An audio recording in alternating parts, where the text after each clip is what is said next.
என்னோடய பேர் வந்து பாஸ்கர். நான் திருச்சியிலேருந்து வரேன். நான் ஃபுல் டைம் ஜாபாக வந்து பார்த்திங்கன்னா டிரைவராக ஒர்க் பண்ணுறேன். பார்ட் டைம் ஜாப்னு பார்த்தீங்கன்னா பாத அழுத்த சிகிச்சை and then full body oil massage தெரபிஸ்ட்டாக இருக்கேன் பார்ட் டைம் ஜாபாக. எனக்கு வந்து வர்மா கற்றுக்கணும் ரொம்ப நாள் ஆசை. நானும் எங்கெங்கேயோ தேடுதல் அதிகம், எங்கேயோ போகணும் கற்றுக்கணும் அப்படின்னு சொல்லி எனக்கு வந்து தேடுதல் அதிகம்.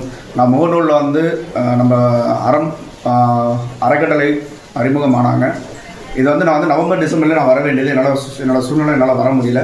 பட் இப்போ எனக்கு டைம் கிடச்சிது. ஆனால் போனோம்னா எந்தளவுக்கு நம்ம வந்து கற்றுக்க போகிறோங்கிற ஒரு எண்ணத்தோடு தான் வந்தேன். ஆனால் இங்கே வரும்போது ஒரு இப்படி கற்றுக்க போகிற ஒரு எண்ணத்தில் வந்தேன். எனக்கு வந்து சிறப்பாக சார் மதனானந்த சார் வந்து நல்லா சிறப்பாக கற்றுக் கொடுத்தாங்க. மனநிறைவோட சந்தோஷமாக நான் கிளம்பேன். அதாவது எங்கேயோ எப்படி போய் கற்றுக்க போகிறோங்கிற ஒரு கேள்விகளோடு வந்த எனக்கு மனநிறைவோட நம்ம மதனானந்த சார் வந்து சிறப்பாக கற்றுக் கொடுத்தாங்க. சாருக்கு ரொம்ப நன்றி. ஆனால் அறக்கட்டளைக்கு வந்ததுக்கப்புறம் சிறப்பாக இங்கே இருந்தவங்க அனைவரும் எல்லாம் நம்ம குடும்பத்தில் ஒருவராக எல்லாமே வந்து சிறப்பாக எல்லாம் நல்லா பார்த்துக்கிட்டாங்க. அவங்க மிஸ்ஸஸ் அவங்களும் நல்லா சிறப்பாக எல்லாம் அப்படியே என்ன வேணும்னு சொல்லி கேட்டு எல்லாம் சிறப்பாக செஞ்சு கொடுத்தாங்க. எல்லாத்துக்கும் ரொம்ப நன்றி.